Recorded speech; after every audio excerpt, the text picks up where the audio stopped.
Hello bachcho, let's read this question. So this question says, which one of the statement is not correct? Option A, glass can be regarded as a super cooled liquid. Option B, glass is affected by HF. Option C, sodium silicate is called water glass. And option D, Pyrex glass is mixture of sodium silicate and lead silicate. So इस question में जो key concept है वो है हमारा glass. Key concept is glass. अब glass क्या होता है? ग्लास एक नॉन क्रिस्टलाइन, एक अमॉर्फस सॉलिड है. Glass is a non crystalline, often transparent है ये, usually transparent, often transparent, amorphous solid. Amorphous का मतलब है एक ऐसा सब्सटेंस जिसकी कुछ साइज शेप कुछ भी फिक्स नहीं होता है.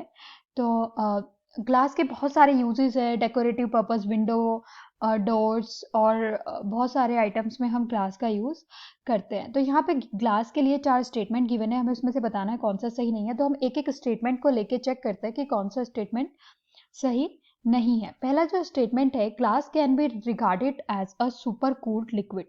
सो glass is basically amorphous solid. हमने देखा कि वो अमॉर्फस है, मतलब ये कोई क्रिस्टलाइन सॉलिड स्ट्रक्चर फॉर्म नहीं करता है. इसके जो कॉन्स्टिट्यूएंट पार्टिकल्स हैं जिनसे ये मिलके बना है, दे कैन मूव.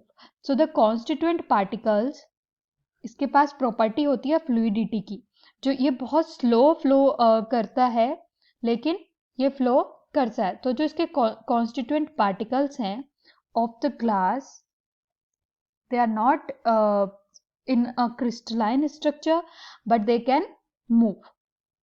रेगुलर जो सॉलिड्स होते हैं उनमें कोई मूवमेंट नहीं होता है कॉन्स्टिट्यूएंट पार्टिकल्स का. तो इसी के due to this fluidity property, ये इनको सुपर कूल्ड लिक्विड बोला जाता है.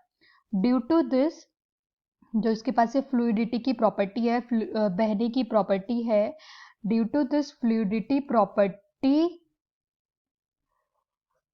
glass is called as supercooled liquid. Glass is called as supercooled liquid. Glass को supercooled liquid बोला जाता है. सो ऑप्शन ए हमारा सही है. नेक्स्ट है, glass is affected by HF. मतलब ग्लास के ऊपर कोई इफेक्ट पड़ता है HF का.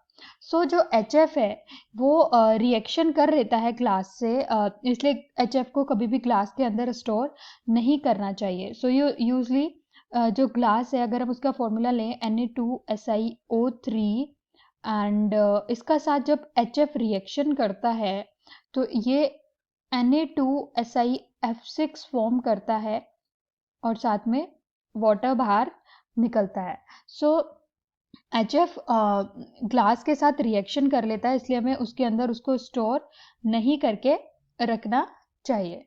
इसकी जो ये प्रॉपर्टी है ग्लास को एच करने के लिए, ग्लास की एचिंग के लिए यूज होती है. सो ऑप्शन बी हमारा सही है.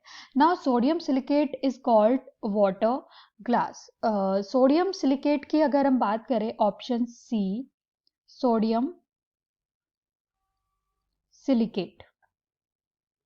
जो सोडियम सिलिकेट है ये मिक्सचर है sodium oxide and silicate, silica का. सोडियम ऑक्साइड एंड सिलिका का मिक्सचर है Na2O एंड SiO2.